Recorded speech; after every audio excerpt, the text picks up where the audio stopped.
Good day, learners. How are you?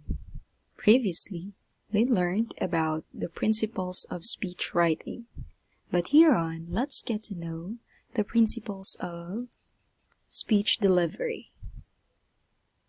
Aside from the speech content, your delivery was also essential to your victory in public speaking. So let's begin. The first thing that you have to know, what are the types of speeches? As a student of public speaking, you should know that public speaking is not simply reading your speech or talking about your topic. It is important to know the different types of speeches. There are types of speeches according to purpose, and the other one is according to delivery. I already discussed this one to you in the first quarter. To know more about this, you can open lesson 5 in the first quarter for better understanding. But let me show you an overview about it so that you can choose the best one or the most appropriate in a given situation. Again, there are two main types of speeches. We have the type of speech according to purpose and the type of speech according to delivery. Let's have first the type of speech according to purpose. We have informative speech, entertainment speech, and persuasive speech. As for the informative speech, it is where a speaker gives factual information by giving definition, description, or explanation on a certain topic. The lectures of your teachers are best examples of this type of speech. Now, as for the entertainment speech, the mere purpose of this speech is to give pleasure and amusement to the audience through comic or humorous experiences. Humorous speeches of comedians and performers are the best examples of this type. Persuasive speech, it aims to convince or influence the audience to change the perspective and look at things the way the speaker presents the idea or concept. Campaign speeches of running candidates for government posts are the best examples of this type. Now let's have, as for the speech according to delivery, we have impromptu speech, extemporaneous speech, manuscript, and memorized speech. If you are going to have impromptu speech, you are speaking without advanced preparation.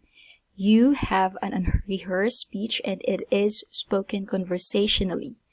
Now, in doing this kind of speech, once you are requested to say something, all you have to do is pause for a moment to plan in your head what to say. State your main point briefly and deliver it in a pace that your audience can follow. And end by saying thank you. As for extemporaneous speech, all you have to do, since extemporaneous speech, you are speaking in limited preparation but you are guided by notes or outline, all you have to do is create an outline first. Organize your points logically. Use facts and real-life experiences as your examples. Manage your time well and rehearse a lot. As for the manuscript, all you have to do is, since you are speaking with advanced preparation, there is already a script. It is planned and well-rehearsed speech. Now, to be pro in delivering a manuscript, all you have to do is rehearse the speech over and over again until you sound natural. And observe accomplished news anchors and note how conversational they sound when they deliver the news. As for the memorized speech, since this one is a speech wherein you are reciting a speech word for word from the memory, the tips in acing the memorized speech, you can use the same techniques or strategies in manuscript.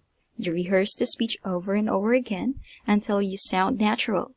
Observe accomplished news anchors and note how conversational they sound. The second thing that you have to put in your mind is the articulation. Now, this principle of speech delivery is all about how you correctly say the word. Now, when we say articulation, it is defined as the formation of clear and distinct sounds in speech. Meaning to say, you have to pronounce the words and speak it with clear diction. With this, you can effectively transmit the message of the speaker. Now, to be effective in your delivery, articulation is important. An audience doesn't have a pause button. They cannot rewind and play back a speech for clarity. That's why it is important to articulate every word as clearly as possible. Your voice is the channel for your message. If your audience cannot understand you, your message gets lost. On to the next one, we have modulation. One of the most important tools you need for speaking is voice modulation. It refers to how you control your voice when speaking. Also, this is the capability to adjust or manipulate the resonance and timbre of the vocal tone. The way you modulate your voice, it commands over people. Hence, it is a very important skill to master.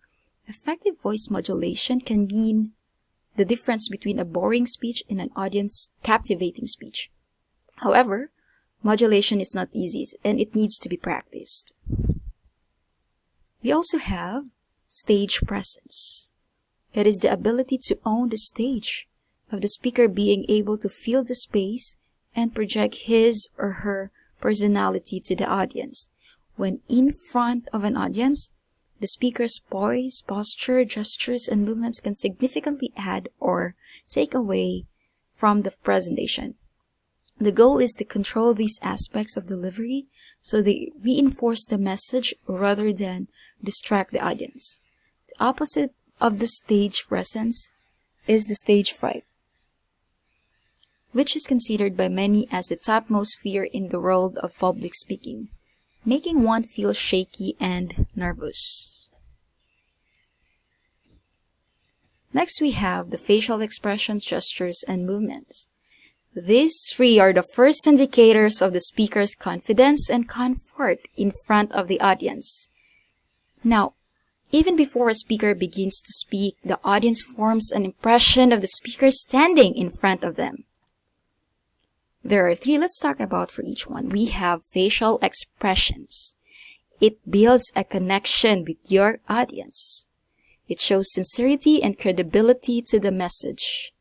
And it conveys the feelings of the speaker. Speaker's facial expression can also help the audience remain comfortable and relaxed. Also, a sincere smile to the audience will put both the speaker and the audience at comfort. We also have gestures. It helps you emphasize a point, express emotions, and release tensions and engage your audience. Gestures, like many other nonverbal communications, can either tremendously reinforce and clarify the speech or distract the audience from the message. So, it is better to know what proper gesture to use. We also have movements. It adds drama to your speech. It breaks monotony of where you are placed. So aside from that, we have movement. Movement is an effective way to draw attention to the importance of the idea. Likewise, movement helps make a transition. For example, the speaker may move from center stage to stage right as a transition between introduction to the first main point, then move again when transitioning to the next point, and so on. Also, care should be taken to not go overboard. Pacing and overuse of gestures and movements might distract you or the audience from the presentation. Also, let me add this one. Audience rapport. Now, establishing a connection between the listener, the speaker, and the audience, you will have an effective communication or effective public speaking. So, in conclusion, once you have selected and researched your topic and prepared and organized your presentation, you will need to work on your delivery. Combined with a well-prepared and practiced presentation, the delivery can be a key to your success as a speaker.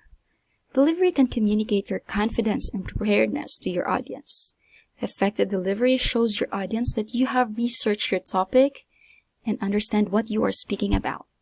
An effective delivery allows you to pull it all together, to showcase your work, and to speak with confidence during your delivery. So, there you go. Those are the principles of speech delivery. That's all for our lesson. I hope you learned something from me today. This is your teacher, Teacher Jai, and thank you and see you again.